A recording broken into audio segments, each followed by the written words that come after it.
Donald ট্রাম্পের হুমকি, bricks দেশগুলোর জন্য আসল ভয় কোথায়? বিশ্ব অর্থনীতি এক গুরুত্বপূর্ণ বাঁকে দাঁড়িয়ে নবনির্বাচিত মার্কিন প্রেসিডেন্ট ডোনাল্ড ট্রাম্প এক শুল্ক হুমকিতে বলেছেন, যে দেশ মার্কিন ডলারের বিকল্প তৈরি করবে তাকে আমেরিকার বাজার থেকে বিদায় নিতে হবে। ব্রিক্স দেশগুলো কি সত্যিই ট্রাম্পের চ্যালেঞ্জ গ্রহণ করবে? ট্রাম্পের এই ভয়ঙ্কর হুমকি কি বিশ্ব অর্থনীতিতে নতুন মন্দাভাব সৃষ্টি করবে?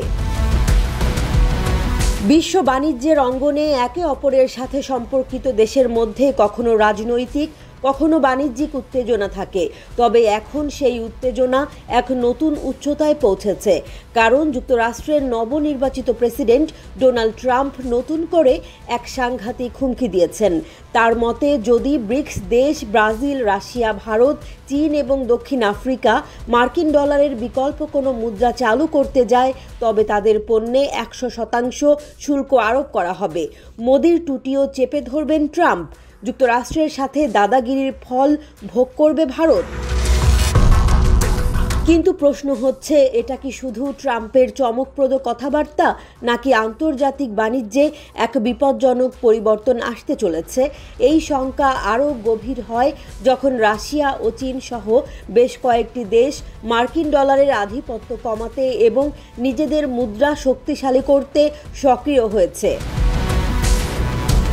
রাশিয়ার প্রেসিডেন্ট ভ্লাদিমির পুতিন ইতোমধ্যেই ঘোষণা করেছেন, ডলার যুক্তরাষ্ট্রের হাতিয়ার হয়ে উঠেছে। তবে আমরা বিকল্প খুঁজে নেব যদি মার্কিনিরা আমাদের কাজ করতে না দেয়। যদি সত্যিই এমন কিছু ঘটে তাহলে কি হবে?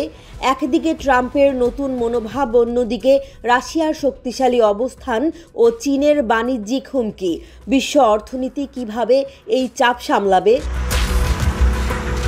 তবে এখানে সবচেয়ে বড় প্রশ্নটা হচ্ছে, ব্রিক্স দেশগুলো কি তাদের বৈশ্বিক বাণিজ্যের জন্য মার্কিন ডলারকে ছুঁড়ে ফেলে নিজেদের মুদ্রায় লেনদেন শুরু করতে পারবে? অথবা ট্রাম্পের 100% শুল্ক হুমকি ও মার্কিন বাজারের ভীতি কি তাদের থামিয়ে দেবে? যদি না থামে, তবে কিভাবে বিশ্ব বাণিজ্য তার পরিণতি বয়ে নিয়ে যাবে? চীন ইতোমধ্যে তার মুদ্রা ইউয়ানকে আন্তর্জাতিক বাণিজ্যে ব্যবহার করার জন্য শক্তিশালী প্রচেষ্টা চালিয়ে যাচ্ছে। এমনকি রাশিয়া নিজস্ব পেমেন্ট সিস্টেম তৈরির কথা বলেছে, যাতে তারা সুইফট থেকে মুক্তি পায় এবং মার্কিন নিষেধাজ্ঞা এড়িয়ে বিশ্ব বাণিজ্য করতে পারে।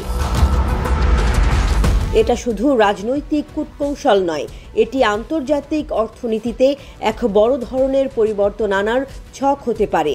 মার্কিন ডলার যদি আর একচেটিয়া বৈশ্বিক মুদ্রা না থাকে, তাহলে কি হবে? বৈশ্বিক বাণিজ্যে মার্কিন প্রভাব কিভাবে থাকবে?